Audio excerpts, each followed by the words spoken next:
Hi everyone, I'm Ginger Balch from In Sheep's Clothing Yarn Shop in Torrington, welcoming you to another episode of Focus on Fiber. It's spring, and I don't know about you, but everyone is busy making baby sweaters, hats, booties for gift giving. So if you have some babies that you need to knit for, today's your lucky day. I have some really cute little sweaters right here, if you can see this. And what makes this so wonderful for knitting for a gift is that it's knit from the top down, and the only seam that is on this is right underneath the armhole. Right there, that's the only seam, because you're knitting in the round from the top down.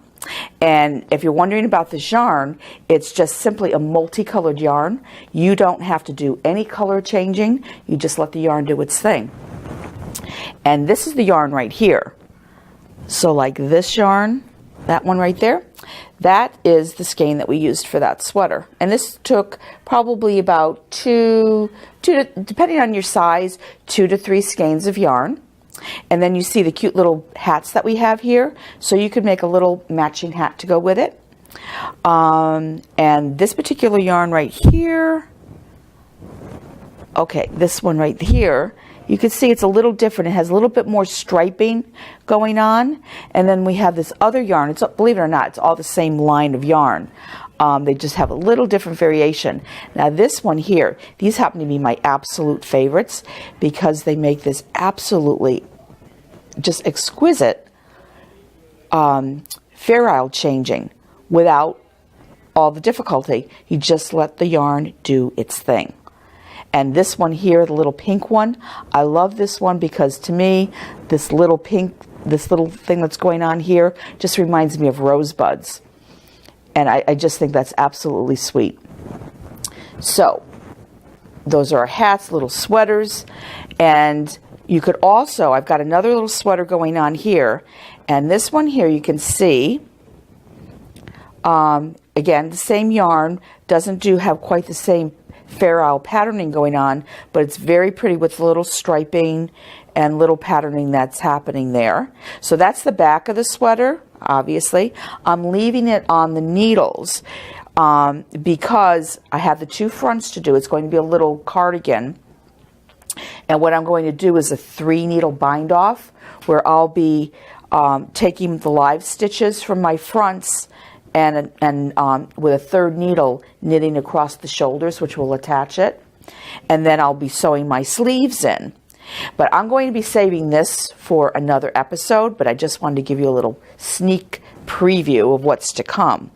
Today, what we're really going to be talking about is how to make the sweetest, it looks like a little confection, little baby booty. I mean, how sweet is that? It's just adorable. And again, the yarn does the whole thing for you. What I happened to do was I was making this hat, and I still had plenty of yarn left over. With this particular yarn, you can actually get 2 little baby hats out of 1 skein. So with this, I had the skein, and you can get the little booties out of it as well. And what I just happened to do was I just picked up the yarn and I just started to knit. And actually, this is the beginning of the booty. And so what I did was I started with the solid and I just knit. I was just, let's just knit it and see what happens. And the pattern actually calls, when you get to this point right here, to actually change color. And because I had multicolor, I wasn't intending to do that anyway, but it just so happened to change right at the perfect timing. I don't know whether I can actually match it up to do exactly what happened here, but I'm going to try. So anyway, so this is what we're going to do, and the pattern for this is on Ravelry, and we'll have a link to that for you so that you can go and make the pair yourself.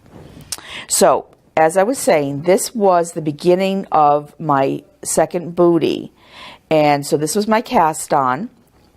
And I did some shaping here, and you can see that what this is going to do, this part here is actually going to be the bottom. It's a little hard to show you on the straight needle, but this is going to be the bottom of the booty. And you can see this is the toe part. There we go. We'll do it like that. That's the little toe, and there's the little toe for this. So I finished the shaping for that, and what I did was I have another one here just so I can show you how the shaping works on this particular pattern. It's very, very simple. Let's just do the old glasses here. So what you're going to do is you have to do an increase. It's just a 2-row repeat. You do an increase at the beginning of your row, and you do one at the end of your row, and then in between have our markers for our center for the toe part, and we're going to do an increase after the marker and one before the marker. So the increase that they do is actually, usually it's like knit in the front, knit in the back. This one is you knit into the back of the stitch, and then you knit into the front of the stitch. There we go. And now we have our 2 stitches. And then we'll knit across. And that's another thing that's really great about this pattern is it's just all knit. It makes it very simple. So we just knit across. And in case you're wondering, I do knit continental if it doesn't look quite the way that you knit. But that's fine. Everybody has their own particular knitting style. Okay, so now I've gotten to the marker. I will slip the marker. That was one thing I noticed with the pattern. It doesn't really say, because I actually made it wrong first. It doesn't say to slip the marker. It just says to go to the marker, and then it says to increase. Well, you need to slip the marker first. So we slipped it.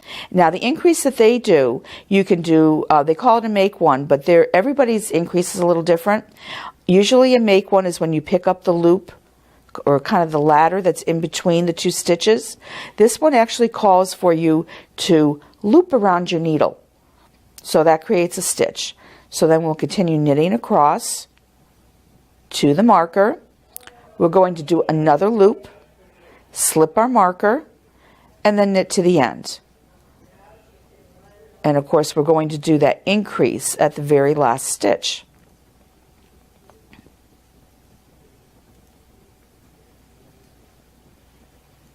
And I always like to do things a little differently, so I'm going to try something a little different on the way back on this. So here's my increase, knit into the back of the stitch and then knit into the front of the stitch. Okay, and then we're going to turn it.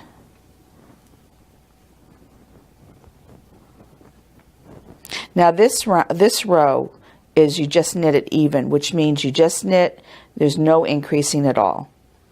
So I'm going to knit. Go.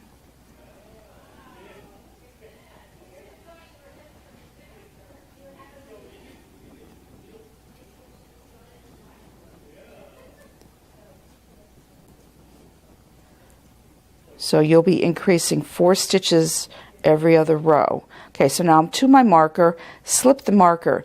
Now we're going to have this little loop, that's the yarn over basically that we did, and you see the hole. Now what you should do is you should knit into the front of the stitch, and it could be a little tricky. You might have to pull the yarn out a little bit. And then you go into it, and then just knit it. And what that does is it kind of closes up the hole that you would have there. You have a little hole, but not a great big one. Now just to show you the difference, I'm going to knit to the next increase. Okay, so there's our next one. See how big that hole is going to be? What you could do, but I'm not sure that you really want to do it for a booty, is you could just knit into the back of that stitch, and you'll have, well, I think I answered my own question. You're going to have a really big hole. So, I mean, an eyelet is kind of cute on the booty, but not that big. So I'm going to put that back on, and I'm going to proceed the way that I should. And I'm going to close it up. You still do end up, and I'll see if I can show you on the other booty, you'll still end up with just a little baby eyelet there. My yarn's getting all tangled. And get to the end, and of course we're not going to do, we're just going to knit across, no more increases. And you're going to repeat that until you've increased 10 additional stitches. There we go. And actually the eyelets were able, that was, I don't know if you can see it, but there's a little hole here, there's a little hole here, which just goes to show I had done 2 increases already. And then on here, I'm not sure how visible it's actually going to be on here. Oh, I know why. This needle, this one actually, I'm knitting on a little bit. This just goes to show you the difference between needle sizes. I'm actually, I think, knitting on a little bit, one size bigger needle on this, and a little looser. I tend to get loose if I don't watch myself. So my holes there are becoming a little bit bigger. This one, I was knitting much tighter, and I can't even find them. So anyway, so you're going to knit this until you get, I believe it's like 10 garter ridges, the pattern will tell you, and then you get to this part. And now, oh, and then what you have to do is just work up straight. So what I basically have done is I have worked this part here, and then you work some additional straight work or change your color, which of course my yarn automatically did. So I have this little ridge here. So I'm actually right at this part here. And so we'll get rid of this. And let me just check my pattern here. Okay, so now what we're going to be doing is we're going to be doing some shaping. So I'm going to be knitting 15 stitches here. It'd be great if I knew which end I'm at. Okay, so I'm going to do 15 stitches. 2.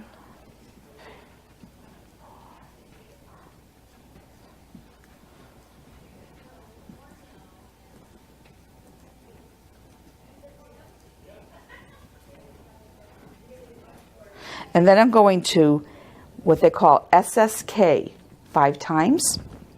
SSK is when you slip, slip, knit. And it's a decrease. So I'm going to take my stitch, I'm going to slip it, I'm going to slip the next stitch, and then I'm going to take my left hand needle and go into both those stitches and knit them together. So there's one SSK. Now I have to do 5, I have to do it 5 times. So that's 1, 2, 3, 4, and 5. And this creates, this is going to take in right here. Give us that little shaping that we need. And then I'm going to knit 1. I'm going to knit 2 together, and I'm going to do the knit 2 together 5 times. So that's 2, that's 3, 4, and 5. And if I'm lucky, I'll end up with the 15 stitches I'm supposed to have. 2, 4, 6, 8, 10. Oh, I didn't end up with 15. 2, 4, 6.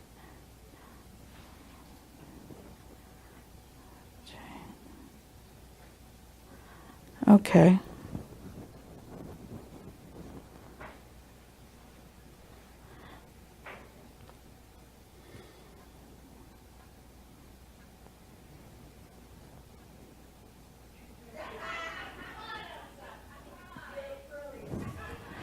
Okay, well, we're just going to wing it because I don't know what the heck I just finished doing here.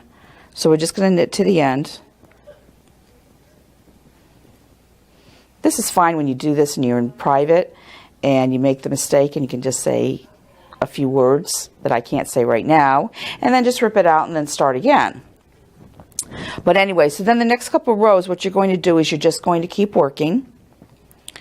And then we want to... You see these little things right here? I had a couple students that were making these, and they decided that they didn't want to have to go through all the bother of making these tiny little loops for your buttons. Because I was figuring you really needed to do that because in order to get the booty over the baby's foot, that you needed to be able to undo them.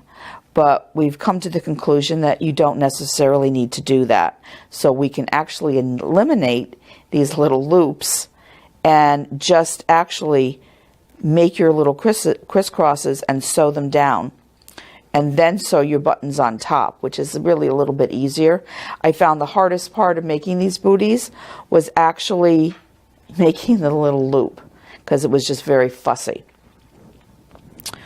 So anyway, so now the next couple of rows you are going to just knit.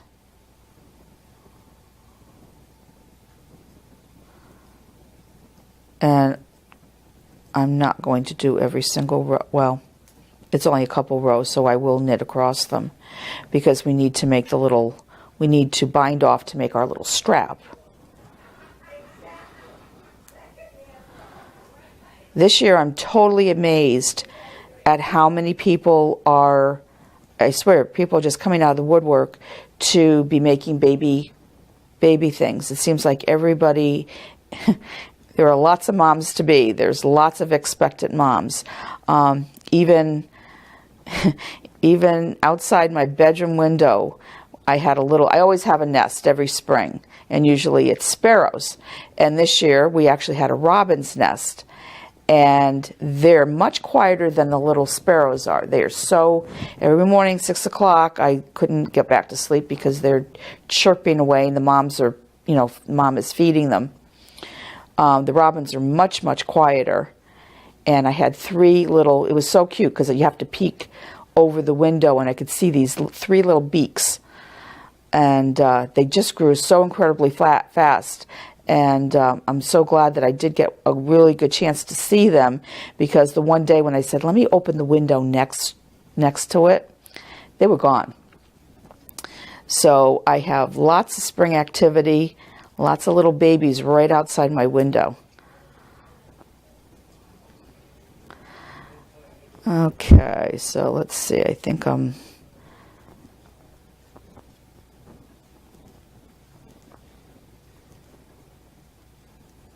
going to have just one more row after this to do, and then we're going to bind off for the strap.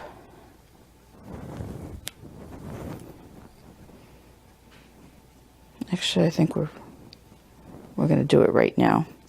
Okay, so now when you go and you do the strap, what they want you to do is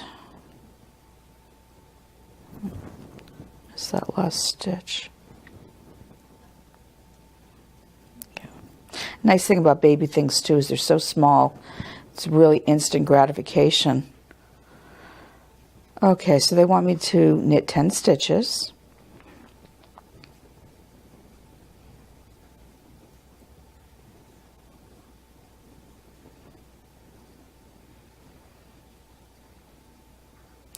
And I'm going to go a little shy since I was missing a couple.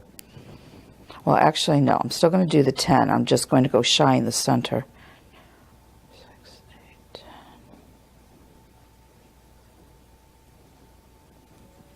Since afterwards I will go home and I will fix this. Okay, then I'm supposed to bind off my center stitches, and I'll be leaving another 10 on the other side. So I'll just figure this out so that we will have our 10 on both sides. And for those of you, and you want to make sure that you bind off loosely, because if you bind off, you know what happens when you bind off too tightly, it's going to bind. If you need to, you can always take a bigger size needle and bind off with that. I find that I can just go a little looser. And to bind off, for those of you that haven't gotten to that point yet, you're simply knitting a stitch. You always have to have 2 stitches on your right hand needle, and you pull the first one over the second one. Then you always add 1 more stitch, and you pull the first one over the second one, and you just continue doing that until you have the desired amount of stitches done. And let's see, split a stitch. That's another thing too. Really be careful about not splitting stitches, because it just makes for a messy looking, it's terrible to have one little strand of your yarn hanging because it got split and it doesn't quite belong anywhere. 2, 4, 6, 8, 10. All right, 4 more stitches to go.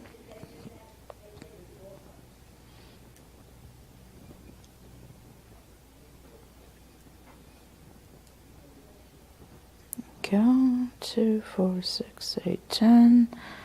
There we go, and one more, because you count the stitch that is on your needle, because you need to have 10 stitches left. So 2, 4, 6, 8, 9, and 10, which is on my needle.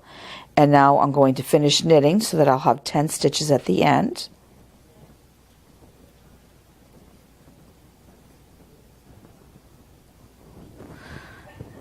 You'll come to realize that sometimes knitting is an act of faith. You just have to trust that even though it might look a little strange, it's going to actually work out. But look at this. You can start to see what is happening here. See, there's the front of our booty, and then this is the sides and the back. Okay, so now let's see, here we go. So now for the right strap, all I'm going to do is I'm going to knit the 10 stitches.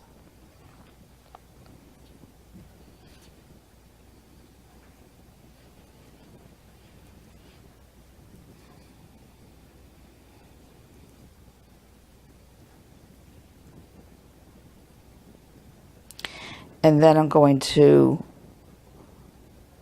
cast on 10 stitches. And I remember that when I did this, they wanted you to do it with a second ball of yarn. But I know there was a reason for it. What I'm going to do is, because I'm just going to... Now you can, what they want you to do is to, you can cast on like with your thumb like this, or you can do a cable cast on, and I'll show you what the cable cast on looks like. What you do is you have to always turn your work around, okay? And then with your needle, you go through the 2 stitches and you pull up a loop, and then you take that yarn, that loop, and you put it on your needle backwards. And you do this fairly loosely, and then you're going to go through those 2, the cast on stitch and the previous stitch, pull up a loop, trying not to split anything, and again put it on backwards. And I'm going to go through those 2 and just keep doing that until I have 10 stitches. This is a nice cast on because it gives you a little bit more, it just gives you a nicer edging, and it's not so loose like the thumb cast on is, or what they call a back loop. And we just cast that on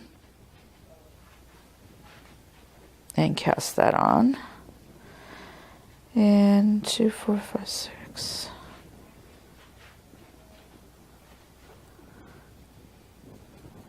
There we go.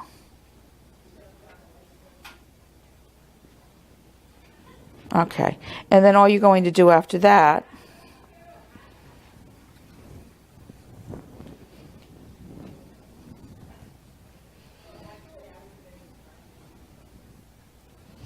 is you're just going to knit across, which is going to create your little, so I'm just going to knit back. And I'll just be doing one side of this for time's sakes, just so that you can get the idea of what's going on. It's really a very simple piece to do. It's a great way to get into making baby booties. Don't have to worry about double pointed needles, although I am using double pointed just simply because it's such a short little piece to do. So I'm just going to work across, and you'll get to see what this looks like.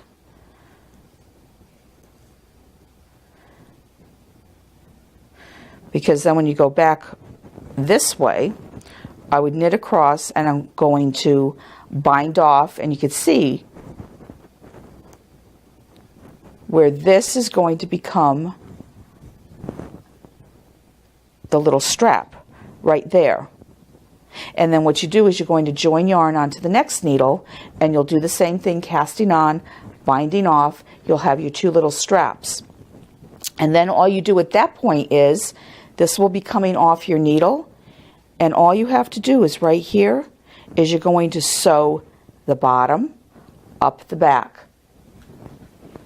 You're going to sew the bottom and right up the back, and your booty is done, except to either put your, to fuss a little bit and put your little loop on there, or just to leave it the way it is, sew your cute little button on, and you are done. And you have the absolute sweetest, most precious little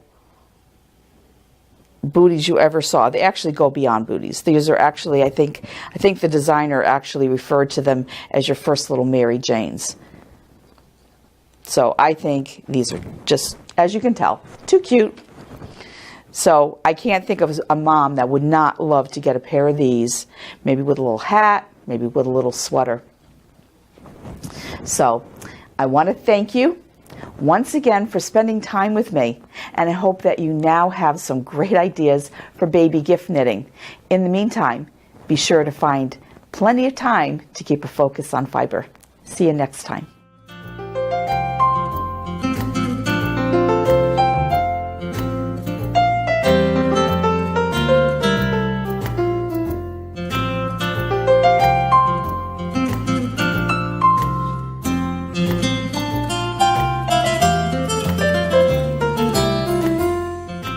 Funding for Simsbury Community Television is provided in part by contributions from viewers like you.